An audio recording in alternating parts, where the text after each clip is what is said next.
Boa noite, irmãos. Gostaria de convidá-los para a gente começar o nosso tempo de oração, pedindo a direção de Deus e agradecendo por esse momento aqui. Senhor Deus e Pai, te louvo por esse tempo, Senhor. Te agradeço porque nós, como igreja, podemos estar, Senhor, nos reunindo, mesmo que virtualmente, Pai, mas sabendo que o Senhor está no controle de todas as coisas, Pai, e o Senhor nos cuida, o Senhor nos guarda, Pai. Te louvo pelo teu amor, te louvo pelo teu cuidado, ó Pai. E te peço, Pai, que esse seja um momento de transmissão da tua palavra, Senhor, daquilo que o Senhor quer para nós, Pai. Te louvamos pelo teu amor, te louvamos pelo teu cuidado e principalmente, Pai, pela tua graça. É em nome santo do teu Filho, Pai, que eu oro e te agradeço. Amém. Ele está convidando todos para abrirem Hebreus 9, o versículo que a gente vai ler inicialmente, então é do 1 ao 10, mas os versículos dos quais a gente vai usar nesse estudo de devocional é do 11 até o 29, mas do 1 ao 10 serve para um esclarecimento.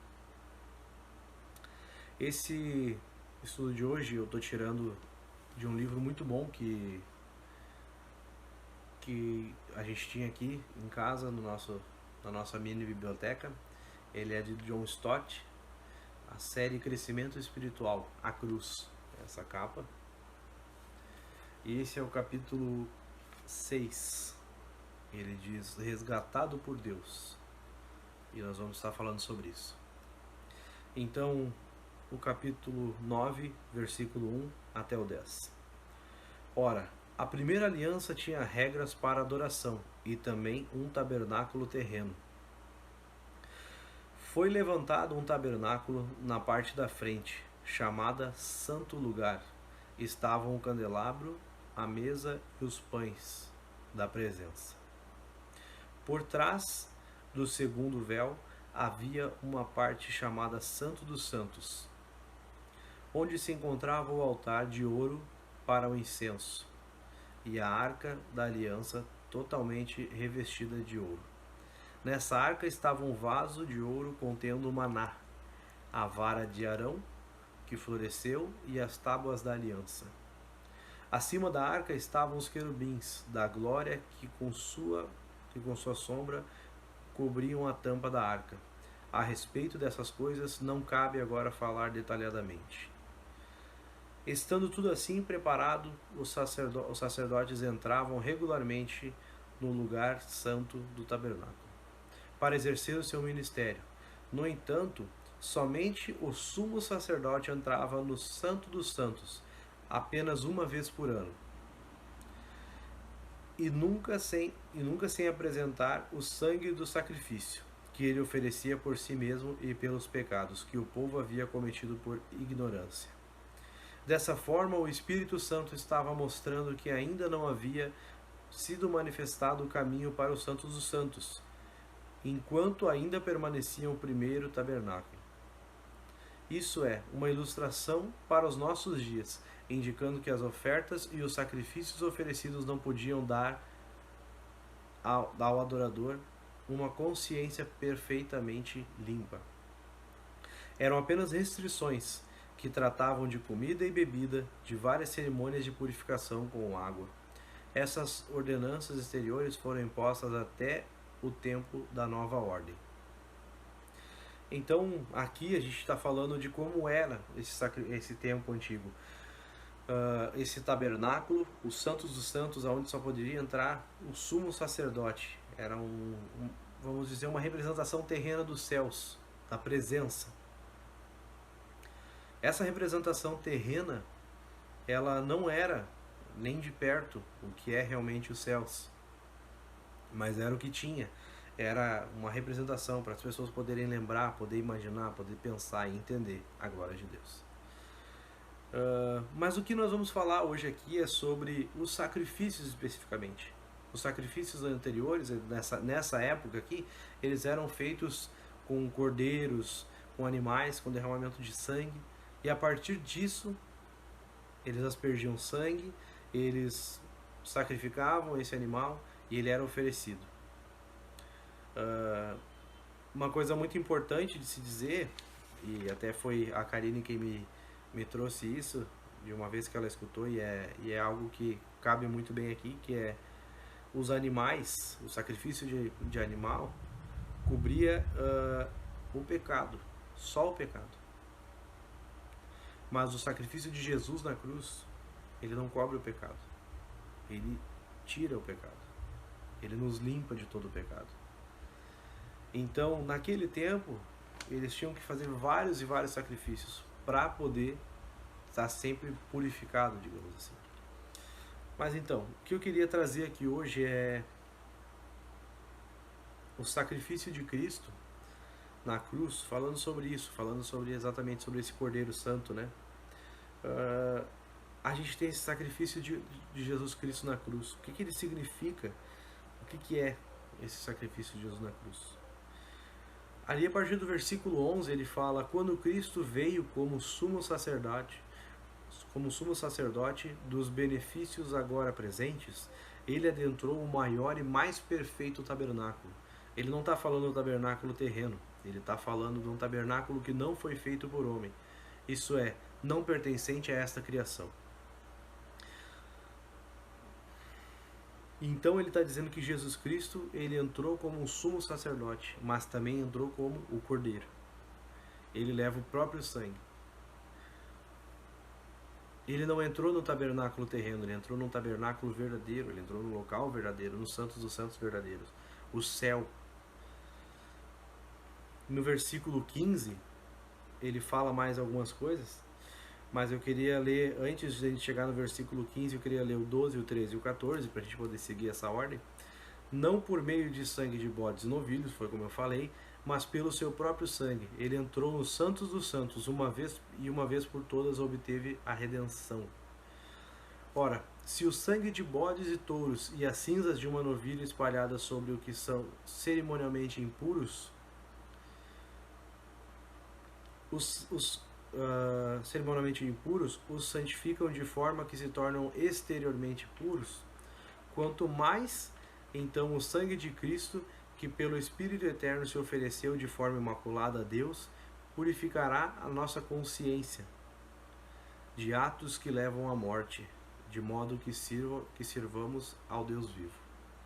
Por meio desse sangue, a gente tem essa salvação. No versículo 15, ele fala: por essa razão, Cristo é o mediador de uma nova aliança, para os que são chamados recebam a promessa da herança eterna, visto que ele morreu como resgate pelas transgressões cometidas sobre a primeira aliança. Jesus ele vem como mediador dessa aliança, de uma nova aliança. O sacrifício de Cristo ele vem como um resgate pelas nossas transgressões. Né? Ele vem como um resgate pelas transgressões e vem também como um resgate da aliança anterior. O sacrifício de Jesus é um sacrifício definitivo, um sacrifício único, que sela, que marca o perdão e que salva. Ele não é um sacrifício simples como o de um animal. Ele não é um sacrifício que só tira ali o pecado, né? que tapa o pecado, que vai limpar isso. Mas ele realmente, Jesus tira totalmente o pecado, ele nos limpa do pecado, ele nos purifica de verdade. Esse resgate, eu fiz questão de anotar isso quando falo em resgate, é um resgate de algo que a gente não pede socorro, um resgate de algo que a gente nem imaginava que a gente estava nessa condição. Muitas vezes a gente acha que essa interpretação é nessa ideia, né? Nós pedindo por Cristo, procurando Cristo. Não, a gente não entende o que é a nossa condição. Então muitas vezes a gente é resgatado, muitas vezes não, nós somos resgatados sem nem saber que a gente estava perdido ou que a gente estava em alguma situação difícil. A gente estava afastado de Deus, mas muitas vezes a gente pensa que a gente está próximo de Deus. Mas a gente, na verdade, está afastado se a gente não entende esse sacrifício, se a gente não entende isso que está sendo falado aqui hoje.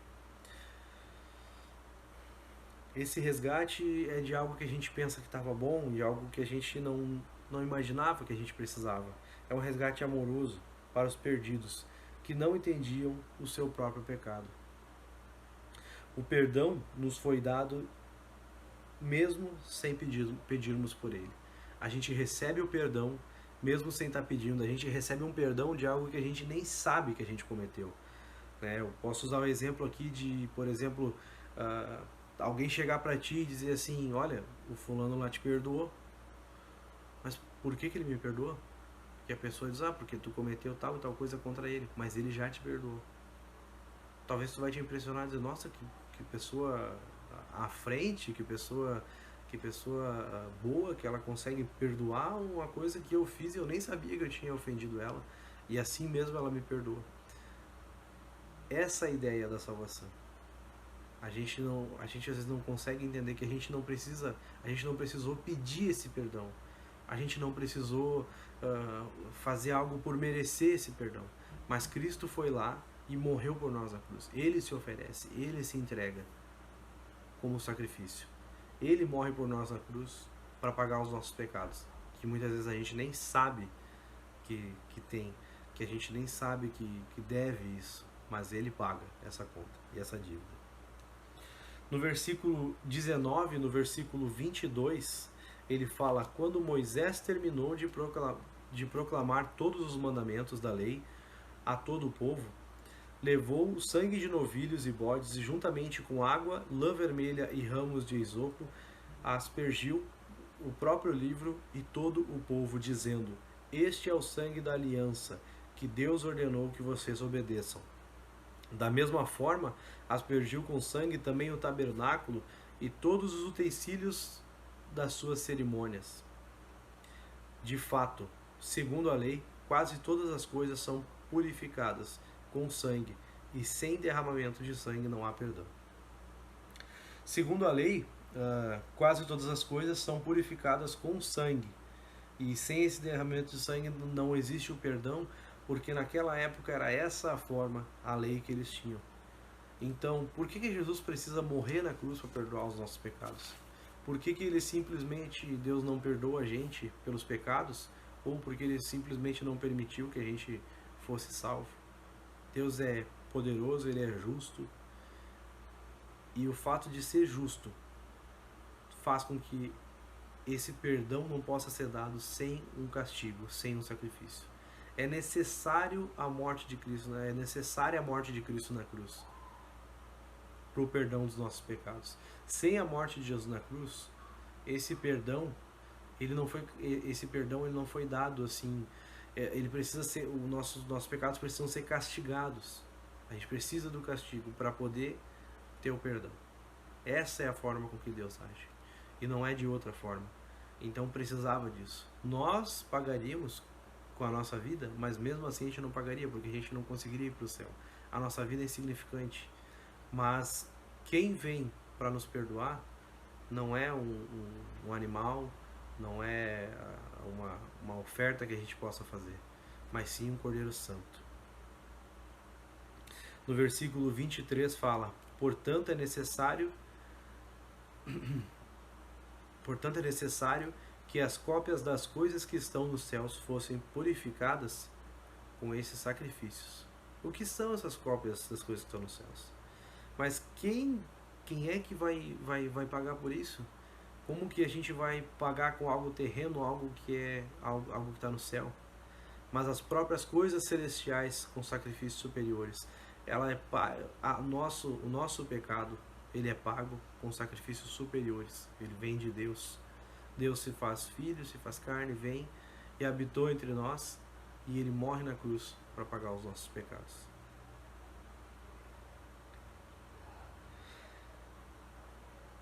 No versículo 24, ele fala: pois Cristo não entrou no santuário feito por homens, uma simples representação do verdadeiro. Ele entrou no próprio céu, como eu falei lá no início, para agora se apresentar diante de Deus, em nosso favor, em teu favor, em meu favor. Cristo entra nos céus, ele morre na cruz por nós, ele paga pelos nossos pecados. Ele é o Cordeiro Santo de Deus. Ele é o único que tem poder para trazer esse perdão para nós. E aí ele entra nos céus em nosso favor. Ele nos compra com o sangue dele. E ali no versículo 25 e 26, ele diz: não, porém, para se oferecer repetidas vezes, à semelhança do sumo sacerdote que entra no Santos dos Santos com sangue alheio. Ele não entra repetidas vezes. Jesus não vai ficar morrendo na cruz várias vezes, não vai vir várias vezes para pagar pelos nossos pecados. Ele faz isso uma vez, e isso é suficiente pelo poder que está ali. Por meio desse sacrifício, Jesus não fica sofrendo sequentemente várias vezes o mesmo castigo.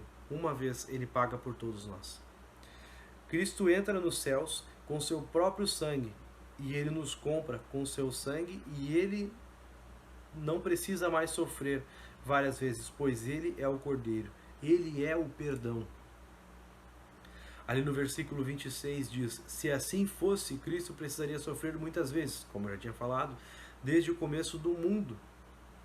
Não só agora, desde o começo do mundo. Deus tem que, do início ao fim, Cristo precisa estar vindo e estar sofrendo por nós.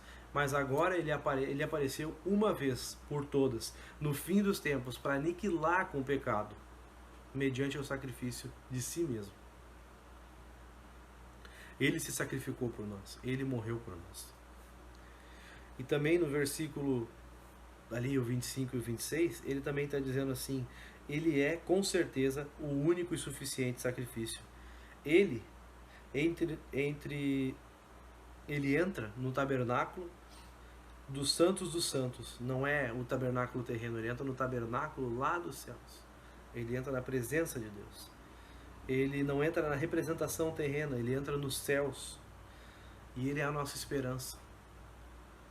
Jesus Cristo, ele tem esse poder, esse tabernáculo, ele não precisa mais existir. Jesus vem e paga pelos nossos pecados. Não precisa um sacerdote oferecer sacrifícios, não precisa mais nada disso. Ele vem e paga os nossos pecados. Que esperança a gente tem a partir disso? O que a gente pode ter? É o que eu queria trazer aqui, né? Porque é o que esse capítulo fala. Resgatados por Deus, nós fomos resgatados por Deus. Esse foi o resgate que eu falei aqui anteriormente, né? Quando a gente está falando que o sacrifício de Cristo, ele preencheu vários papéis. O sacrifício de Cristo, ele não foi só o Cordeiro, ele foi também o sumo sacerdote que entra lá. Jesus também é o mediador, né? Ele faz esse caminho entre nós e Deus. Jesus, ele nos resgatou, e Jesus, ele derrama o sangue dele para nos purificar. Os sacrifícios de animais, eles eram insuficientes, mas Jesus é suficiente. Cristo, ele entrou nos céus, e com a entrada dele nos céus, ele está lá por nós, ele está lá nos representando, ele está lá intercedendo por nós, né? Então, com certeza o sacrifício de Jesus na cruz foi definitivo, e ele não precisa ser repetido. Ele precisa ser compreendido e ser aceito por nós. A gente tem que entender isso. E aí fica claro isso nos últimos 2 versículos, principalmente no versículo 28.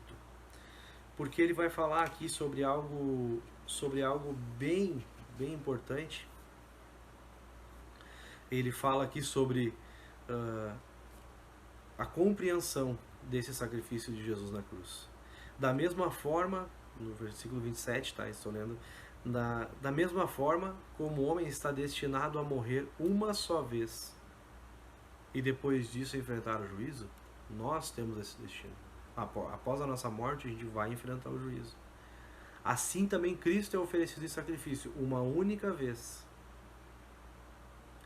para tirar todos os pecados de muitos, e aparecerá uma segunda vez, não para tirar mais o pecado, porque ele já tirou o pecado. A segunda vez que ele aparece é para salvação àqueles que o aguardam. Vamos dar uma ênfase em um detalhe. Ele volta para nos trazer a salvação. Trazer a salvação para quem? Para os que aguardam a ele. Como que a gente pode esperar alguém que a gente talvez não conhece, ou que a gente não entende a história? Como que eu posso esperar alguém que veio para me buscar, veio me trazer a salvação? Não só não só para simplesmente me salvar e me levar para o céu, mas sim Ele pagou os meus pecados. E não é simplesmente levar para o céu, né? Eu digo porque é complexa a história. Não é só isso. Não é só Jesus morre por nós e leva a gente para o céu. Por que Ele morre? Ele morre para pagar pelos nossos pecados, as nossas transgressões. Por isso, esse capítulo inteiro fala sobre isso. A salvação é uma parte disso. Mas o porquê de tudo isso? Nós temos pecados, nós somos pecadores, a gente precisa reconhecer isso. E só assim a gente pode ter a salvação. Reconhecendo isso, a gente deve refletir sobre esse amor de Deus por nós, sobre esse amor de Cristo por nós.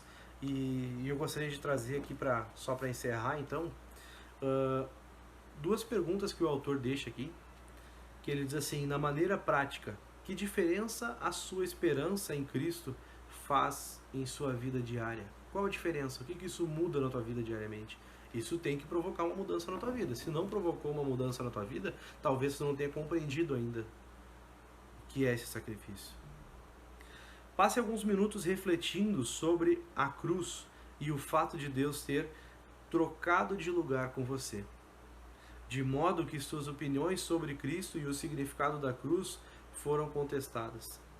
De que modo elas foram contestadas e foram confirmadas? Na sua vida. Como? Como que na minha vida isso mudou? Como que na minha vida isso afetou?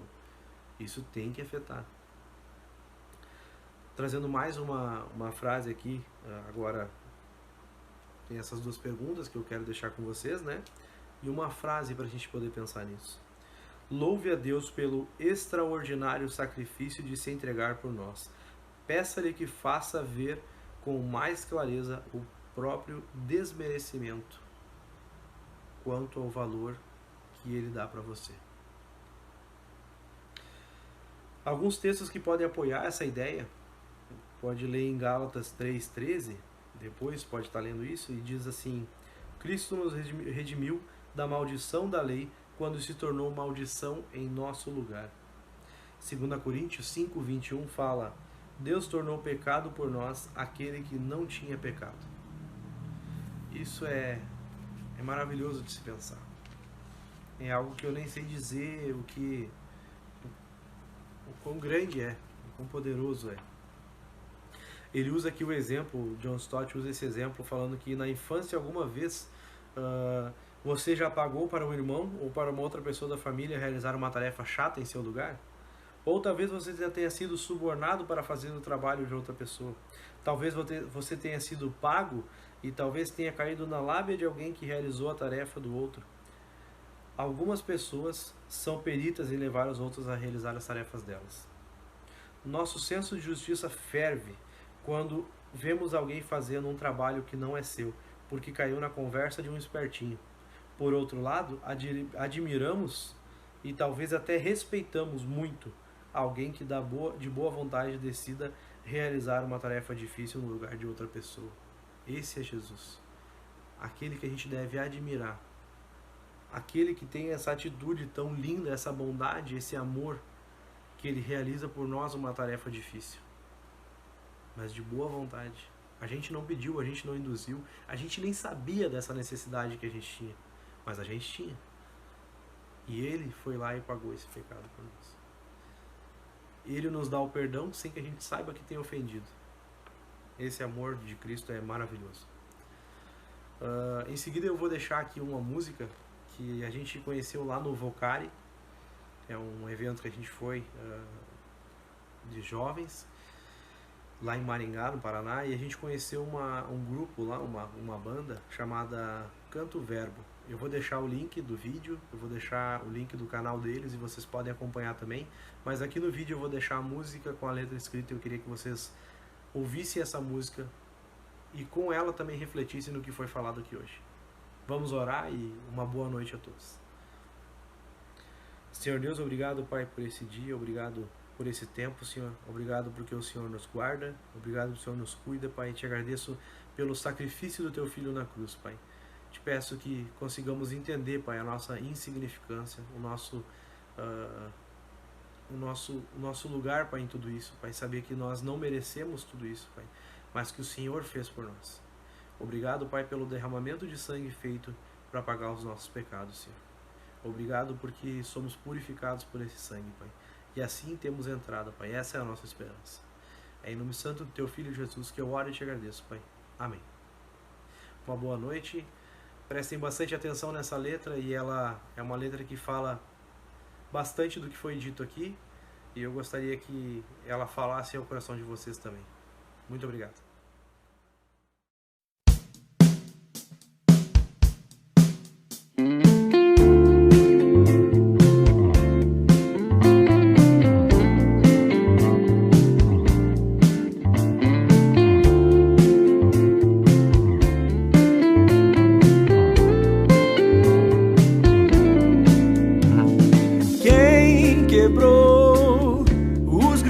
Da minha escravidão, me livrou daquela ilusão e do inferno de ser eu sozinho.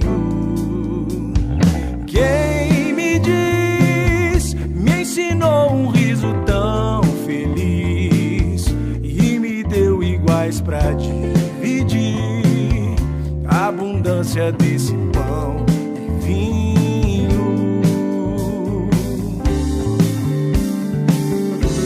Agora eu nem sei dizer, tanto amor eu devo a você, tanta graça eu pude receber, só me resta oferecer tudo que sou. Quem eu sei é tão puro e claro, vão saber, pois seu nome é mel e tem poder, está posto nas alturas. Quer saber? Eu nem sou digno de pronunciar, pois na terra outro igual não há, e governa sobre tudo, tudo. E agora eu nem sei dizer, amor eu devo a você, tanta graça eu pude receber, só me resta oferecer tudo que sou. Eu nem sei dizer, tanto amor eu devo a você, tanta graça eu pude receber, só me resta oferecer